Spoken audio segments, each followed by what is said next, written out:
Hello, and welcome to The Art of Being Human. We have started a whole series on forgiveness, and I'm going to continue with that today, and possibly next segment too, in order to finish it up, although I'm not sure that I'm going to be finished up next segment either. But it's something that's critically important to healing. If you've been injured, if you've been hurt, you can't really totally heal unless you're willing to heal, unless you're willing to forgive, and that is a very healing process for you. Now, I want to mention that we're living in a very punitive society. Everybody's looking for a way to sue everybody else to get money. If something happens, someone has to be blamed. Why can't we sue whoever's to be blamed and then get money from that? So it's a constant look. If something happens, somebody has to be blamed. Now, I'm a great believer that things happen sometimes just because they happen, and it may be that nobody is to blame, but we're always looking for the perfect person to blame for whatever it is that we've been hurt by. I heard, and this is the most ludicrous thing I've heard, that somebody decided to sue God. They were going to sue God because they didn't feel that God had treated them right. So they actually tried to have a court case. They actually hired an attorney who was willing to go along with this. I can't imagine why. And they took the case to court because they wanted to sue God for things that had happened to this person that they didn't think was fair.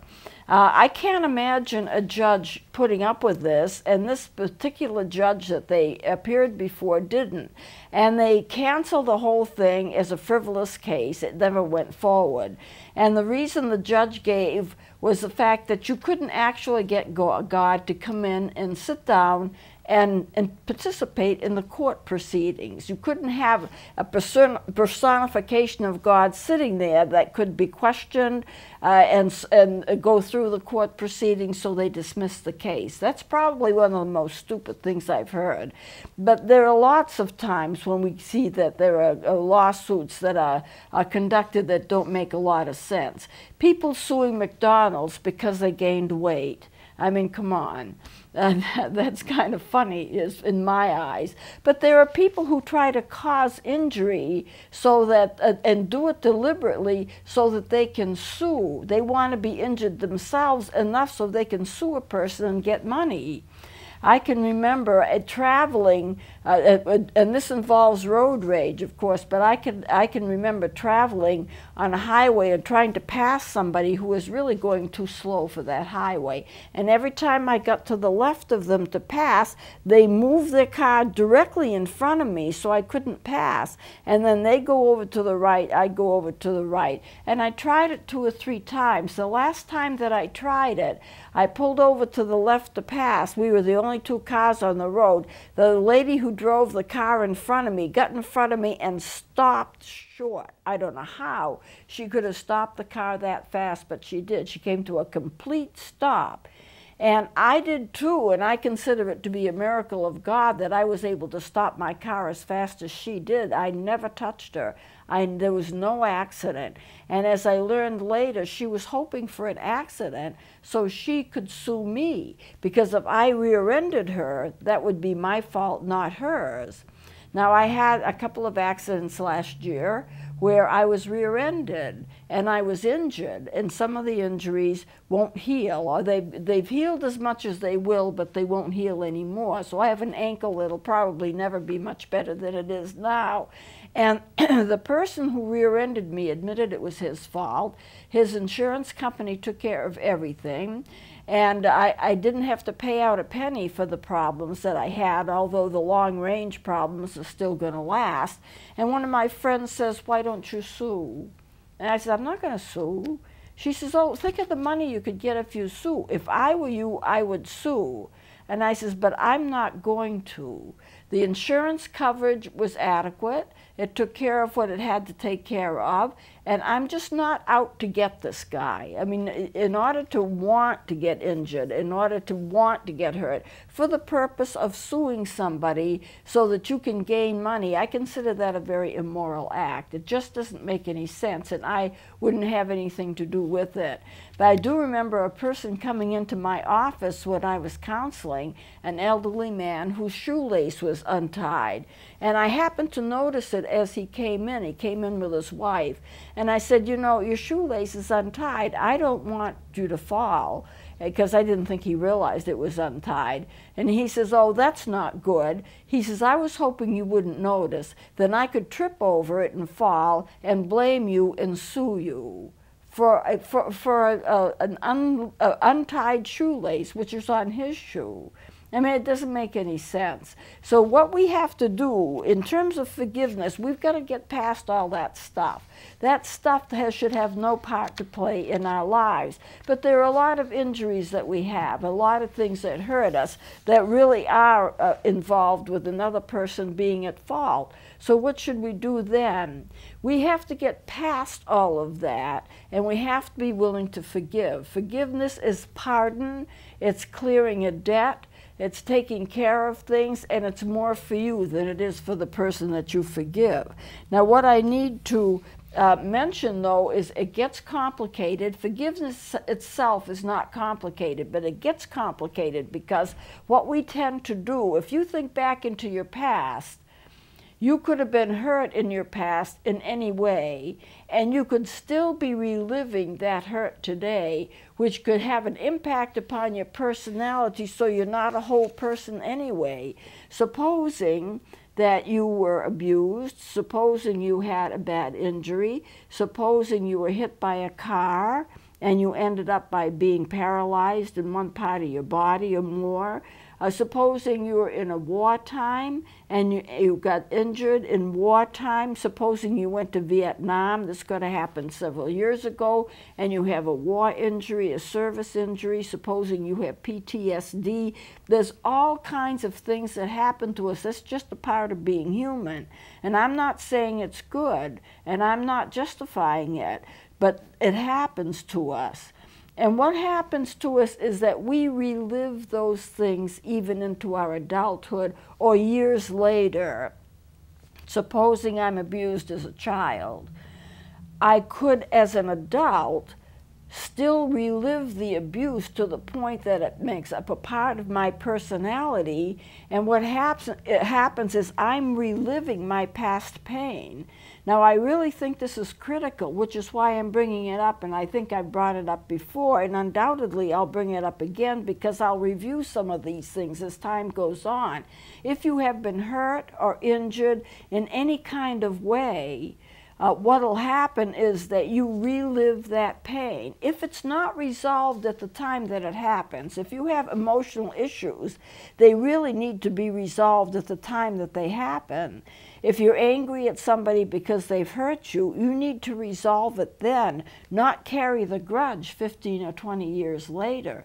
It makes it harder and harder to forgive the longer and longer that you wait. The other thing that happens is that the longer that you wait, the more this injury or hurt affects your personality, and you live that pain, and that pain becomes your reality. And when that pain becomes your reality, it takes on a life of its own. If I, and I'm in my mid-70s now, if I in my mid-70s are reliving the pain that I experienced when I was 9 or 10 years old, whatever that was, and I'm not thinking of any specific issue, I'm just using myself as an example, I could emotionally be back there at 10 years old. Something interesting happens to us when we're traumatized. Now, I'm not sure that I've mentioned it before. I have for PTSD, but for other kinds of emotional injuries that we have. We stop developing at the point where the injury occurred, emotionally developing. Supposing a child is 6, 7, 8 years old and they're being physically abused by a parent, the awful kind of sexual abuse that goes on sometimes between a parent and a child that never should be. The child feels very bonded to the parent who's doing the abuse. But what happens is their emotional development stops at that age. So when they're 30, 40, or 50, the abuse has stopped. Maybe the parent's gone to court, maybe they're in jail, whatever it is. they are still back in their own emotional development as a 10-year-old or a 9-year-old whenever the abuse occurred. Emotionally, they do not progress in their emotional development through adulthood because they're stuck in the place where they were abused many years before. Now, I know a lot of people feel that therapists don't do the right thing when they go back into the past, and they don't want to seek out counseling help because the counselor always wants to dig into the past. Well, there's a reason for that. The reason for going into the past is that's where the injury occurred. And if the injury occurred in the past and you don't solve it then, you're going to be carrying that emotional injury in the future. It becomes your reality, and you live it continually like it's a present reality, even though it's something that happened to you in the past. Now, this is really important, and if you've ever been abused, I want you to pay close attention to this. You could, as an adult, or an older child, or an elderly person, be living the abuses that you suffered when you were young. It affects your personality, it affects the way you look at things. That pain becomes your reality. And I know I've said before that sometimes we relive our pain and that becomes our reality. But that's true, it does happen. And you could be carrying that for most of your life without being able to relinquish it, without even realizing that that's what's going on. You have these odd emotions, and you're depressed, and you're weepy, and you're crying, and you don't feel good, and you're not happy, and you feel unfulfilled. How come? It's not just, you might say, well, it's just a part of who I am. It was probably a part of who you were when you were young, but since it was not resolved then, it continues through adulthood and continues as you grow, and you're still living the reality of that abuse that has not been resolved. And that can by itself cause a brain injury. It's not like somebody hit you over the head with a rake and caused a brain injury. It's that intensity, the PTSD, which occurs with that, and the intensity of that. And what happens is that becomes your reality. That's where you live, and that goes on with you throughout your life until something breaks that pattern. And it usually has to be a very skilled therapist that does that. But if that does have to do with forgiveness also, because once that gets broken and you decide to forgive the person who abused you, and you decide to even forgive yourself, and you don't have anything that you need to be forgiven for. It's not like you're at fault. If you've been abused, you are never to blame. A child being abused is never to blame.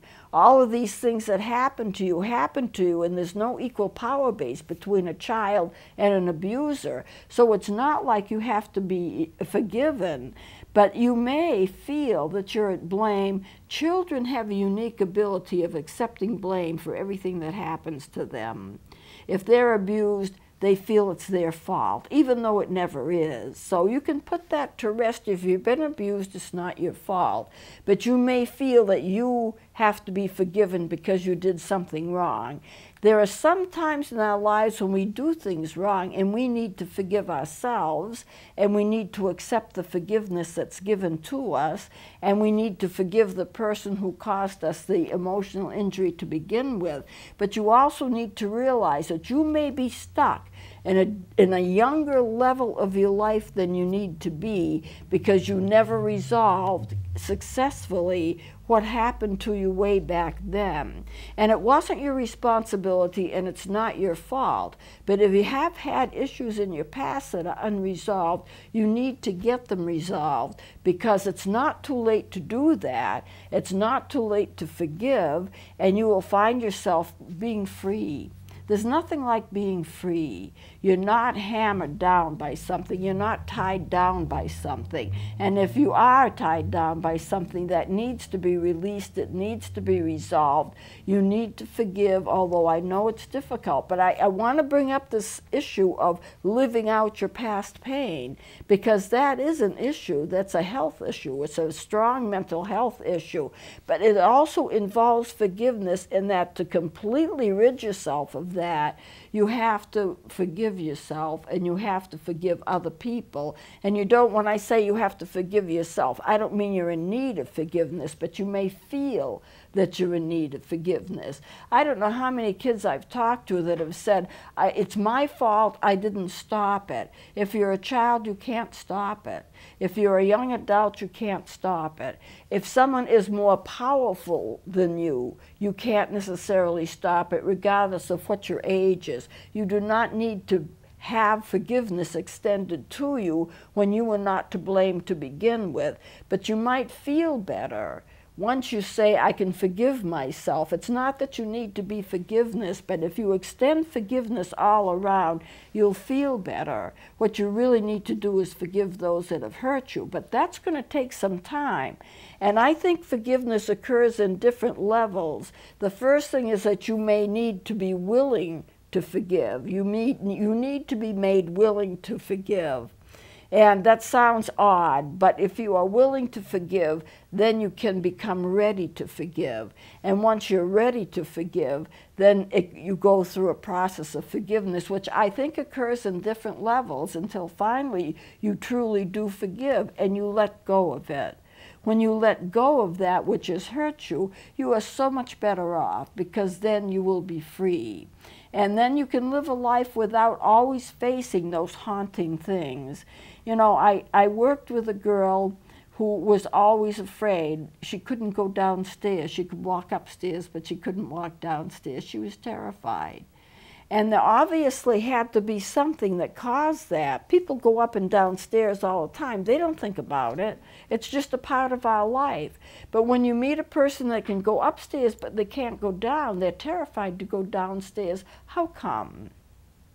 And so I was in college at the time. She was in college at the time, and I worked with her on it, even though at that time I was just a student. And she started remembering things from her past as I worked with her. And what she remembered was that her father died in an airplane accident, and she saw it happen. He was flying over their house.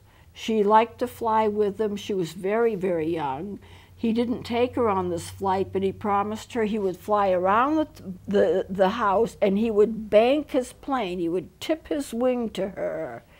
And so she was waiting for that, and he did. He flew around the house and he tipped his wing to her.